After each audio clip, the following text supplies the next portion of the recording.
એ છાનું મુના બેસો ને ખબર નથી પડતી આ સોફાના કોર ભરીને પડી એવું કઈ રહ્યું નથી સાફ કરવા એ જાજુ રોકાવાનું નથી 2 દિવસ પછી વહી જાયજો હું થાકી જાઉં છું તમારું બધાનું કામ કરીને દાંત હું કાઢો છો હી કરતા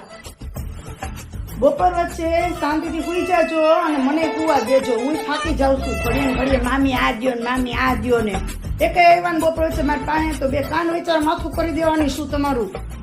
ને જાજાદી તમારે અહીંયા રોકાવાનું નથી ડેડીનો ફોન આવે એટલે કહી દેજો કે અમને લઈ જાવ હવે નથી વરવતું એમ આઈમાં કે એટલે રોકાવ એટલે અહીંયા હું અઠવાડિયું 10 દી પડ્યું જ રહેવાનું છે ભલે અહીંયા પછી મામી ગરમીની મરી જાય હજી તો રોંઢેના ચા નથી ત્યાં તો મામી નાસ્તો આપો હું તમારા ઘરે આમ નાસ્તો ખાવ જ કરો છો કે બીજું કાંઈ મામીના ડબરા ખાલી કરી નાખવાના છે બધાય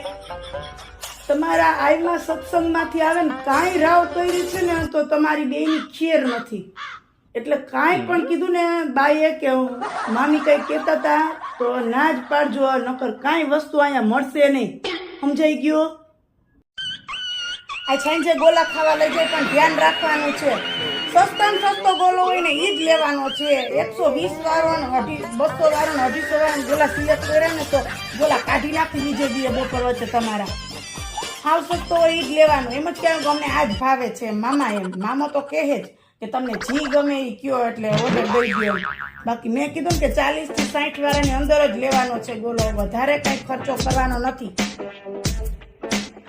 હાલો હવે ટીવી ચાલુ કરજો શાંતિથી ટીવી જોવા માંડો આઈમાં આવે ને તો એમ થવું જોઈએ કે નહીં આ બે બહુ ડાયા થઈને શાંતિથી બેઠા છે ને જો એની મામી એનું ધ્યાન રાખે છે એમ એટલે અલ્યો આ નાસ્તો કરી લો ને શાંતિથી ટીવી જો હવે કાંઈ અવાજ કરો ને કાંઈ રાવ કરી છે ને આઈમાં ને તો બીજી વખત અહીંયા તમારા પગ નહીં પડે સમજાઈ ગયું